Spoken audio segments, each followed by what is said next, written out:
바이런 케이티의 작업을 직접 경험해 보지 않은 사람들은 작업이 너무 단순해서 효과가 적을 것이라고 생각하는 경우가 많다. 하지만 작업은 바로 그 단순함 때문에 대단히 효과적일 수 있다. 나는 처음 작업을 접하고 케이티를 만난 뒤 지난 2년 동안 예전에는 미처 의식하지 못하던 생각들에 대해 많은 작업을 했다. 그리고 미국과 유럽 등지의 공개 장소에서 천여 명의 사람들이 바이런 케이티와 함께 우리 인간들이 겪는 온갖 문제들에 대해 작업하는 모습을 직접 지켜보았다. 이 자리에서는 부모나 자녀의 죽음, 중병, 성폭행과 정신적 학대, 갖가지 중독들, 금전 문제, 직업적인 문제와 사회적인 문제들로부터 일상적으로 겪는 좌절에 이르기까지 온갖 문제들이 다루어졌다. 나는 자기의 문제를 바라보는 사람들의 관점이 작업을 통해 금세 완전히 뒤바뀌어 버리는 것을 계속해서 목격했다.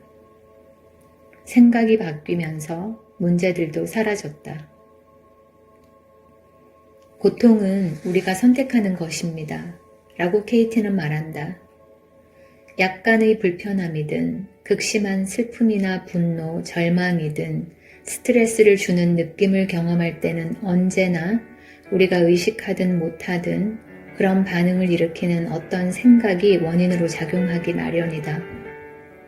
따라서 스트레스를 일으키는 생각을 조사하면 스트레스가 사라지게 되며 누구든지 펜과 종이 한 장만 있으면 스스로 생각을 조사할 수 있다. 다음에 보게 될 작업의 4가지 질문은 우리의 생각이 어찌하여 우리 자신에게 진실하지 않은지를 깨닫게 한다.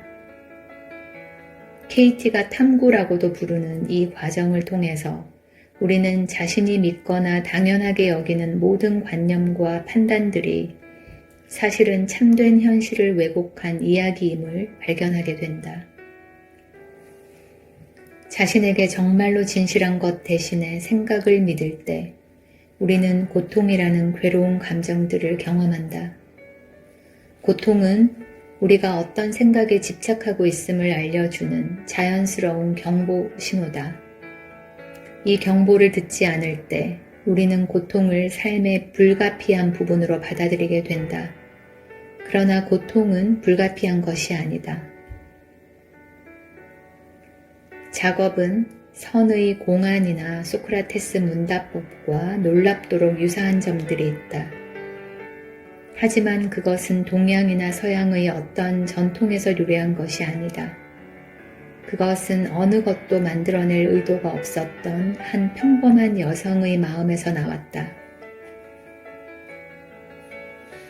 작업은 1986년 2월 어느 날 아침 바이런 케이티가 어느 요양원의 방바닥에서 깨어났을 때 탄생했다.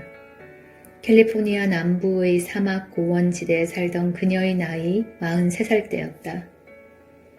3 자녀를 둔 재혼한 어머니로서 좋은 직업이 있고 남들과 다를 바 없이 살던 케이티는 10년에 걸쳐 분노와 피해망상, 절망의 나락으로 서서히 빠져들었다. 2해 정도는 극심한 우울증 때문에 집을 나설 수도 없었고 몇 주일씩 침대에서 떠나지 않은 적도 있었다. 목욕이나 양치질도 할 수 없었고 일은 침실에서 전화로 했다. 언제 터져 나올지 모를 불같은 화와 고함을 피하기 위해 자녀들은 그녀의 방문 앞을 지날 때마다 발 뒤꿈치를 들고 살금살금 걸어야 했다. 결국 그녀는 섭식장애 여성들을 위한 요양원에 스스로 들어갔다. 보험 혜택을 받을 수 있는 시설이 그곳밖에 없었기 때문이다. 요양원에서도 다른 여성들이 그녀를 몹시 무서워해서 케이티는 혼자 다락방에서 지내야 했다. 일주일쯤 지난 어느 날 아침, 케이티는 방바닥에서 누워 자다가 그녀는 자기가 침대에서 잘 자격도 없다고 느꼈다. 잠에서 깨어났는데 거기에는 자신이 누구이고 무엇이라는 어떠한 관념도 없었다. 어디에도 나가 없었습니다. 라고 그녀는 말한다. 나를 괴롭히던 모든 분노와 생각, 내 모든 세상, 온 세상이 사라지고 없었습니다. 동시에 깊은 곳에서 웃음이 솟아나와 넘쳐 흘렀습니다. 아무것도 알아볼 수 없었습니다. 마치 다른 무엇이 깨어난 것 같았습니다. 그것은 자기의 눈을 떴습니다. 그것은 케이티의 눈을 통해 바라보고 있었습니다. 그리고 기쁨으로 가득 차 있었습니다. 기쁨에 취해 있었습니다. 그것과 분리되어 있는 것은 아무것도 없었고 그것이 받아들이지 못할 것은 아무것도 없었습니다. 모든 것은 바로 그것 자신이었습니다. 케이티가 집에 돌아왔을 때 가족과 친구들은 그녀가 다른 사람이 되었다고 느꼈다. 그 무렵 16살이던 딸 록사는 이렇게 말한다. 우리는 끊임없이 휘몰아치던 폭풍이 끝났다는 걸 알았어요. 엄마는 늘 우리에게 고함을 치며 꾸짖었죠. 그래서 엄마와 한 방에 같이 있는 게 무서웠어요. 그런데 이제 엄마는 더없이 평화로워 보였습니다. 창가에 놓인 의자에 몇 시간씩 고요히 앉아 있거나 한참 동안 사막에 나가 있곤 했어요. 어린아이처럼 천진하게 즐거워했고 사랑으로 가득해 보였습니다. 힘든 문제로 괴로워하는 사람들이 도움을 청하러 우리 집에 찾아오기 시작했어요. 엄마는 그분들의 이야기를 들으며 질문을 했는데 주로 그게 진실인가요? 라는 물음이었어요.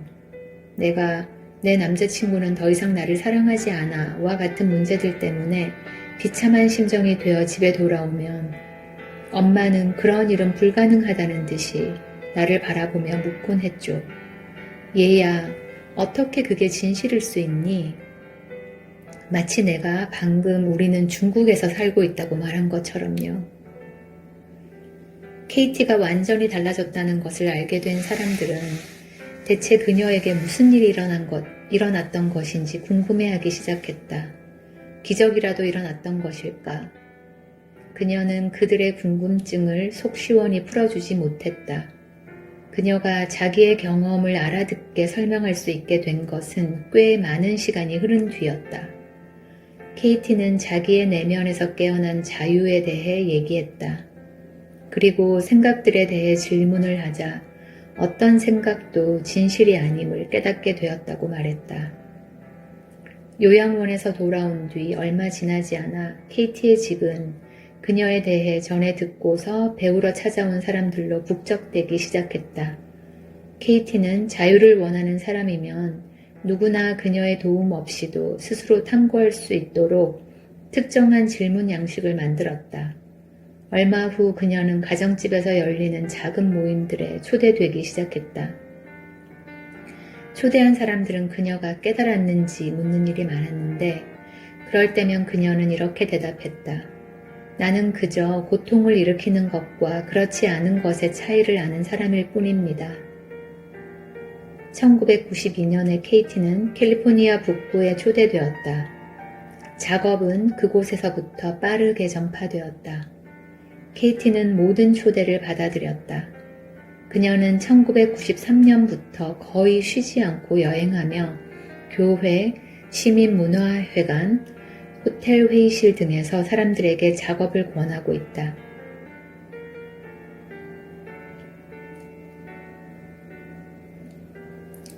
(1992년에) 케이티는 캘리포니아 북부에 초대되었다. 작업은 그곳에서부터 빠르게 전파되었다. 케이티는 모든 초대를 받아들였다. 그녀는 1993년부터 거의 쉬지 않고 여행하며 교회, 시민문화회관, 호텔 회의실 등에서 사람들에게 작업을 전하고 있다. 그리고 작업은 기업과 법률회사, 심리상담소에서부터 병원, 교도소, 교회, 학교에 이르기까지 온갖 종류의 단체들에 전해졌으며 케이티가 방문한 다른 나라들에도 널리 알려졌다. 이제는 많은 사람들이 미국과 유럽 전역에서 작업을 하기 위해 정기적으로 모이고 있다. 작업을 이해하려면 직접 경험해야 한다고 케이티는 말한다. 그런데 작업은 마음에 관한 최근의 생물학적 연구 결과와도 잘 들어맞는다. 현대의 신경과학은 익숙한 내면의 이야기가 자아의식을 갖게 하며 이 이야기가 나오는 근원은 해석자라고도 불리는 뇌의 특정한 부분이라고 말한다. 저명한 신경학자 2명은 최근 해석자가 들려주는 이야기에는 진실을 왜곡하며 신뢰하기 힘든 특성이 있다고 말했다. 안토니오 다마지오는 말한다. 새롭게 밝혀진 사실 중 가장 중요한 것은 바로 이 점일 것이다. 즉, 인간의 왼쪽 뇌는 이야기를 꾸며내는 경향이 있는데 이 이야기들이 늘 진실과 일치하는 것은 아니라는 점이다. 또 마이클 가자니가는 이렇게 말한다. 왼쪽 뇌는 자기가 완전히 통제하고 있음을 자기 자신과 당신에게 확신시키기 위해 이야기를 엮어낸다. 해석자는 개인의 이야기를 하나로 묶기 위해 노력하고 있다. 그렇게 하려면 우리는 자신에게 거짓말하는 법을 배워야 한다. 신뢰할 만한 실험 결과에 근거한 이런 통찰들은 우리가 스스로 만든 홍보용 보도자료를 잘 믿는다는 것을 보여준다. 우리는 자신이 합리적이라고 생각할 때조차 자기만의 생각으로 그럴듯한 이야기를 지어내고 있는 경우가 많다.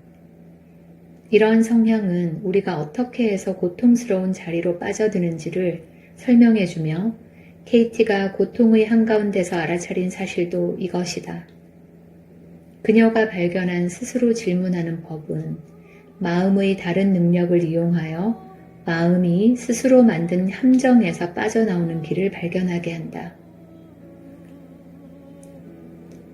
많은 사람들은 작업을 한 뒤 자신을 불행하게 하던 생각들로부터 즉시 해방되고 자유로워지는 것을 느꼈다고 말한다.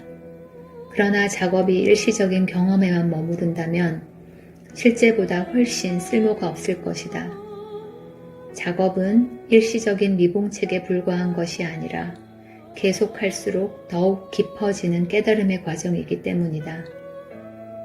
작업은 하나의 기법 이상입니다. 라고 케이티는 말한다.